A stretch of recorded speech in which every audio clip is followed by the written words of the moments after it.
खातिर सजनो काहे होती होती बात खातिर सजनो उस लैला से काम ना चले बुझाई। डीजे नवीन राज अरवदिला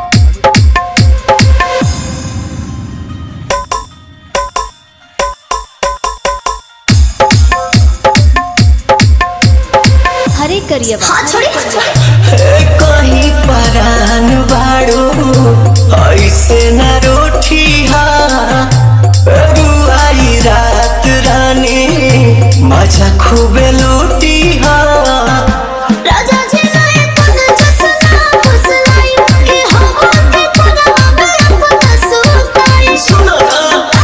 बोले लूटा लागे खुना चूहो से लूका है अति अति बात खातिर सजनो काहे हती हती बात खातिर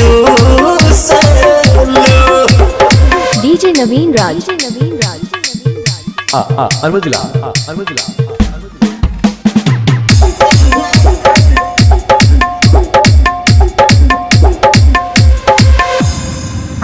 बुझतानी बात हम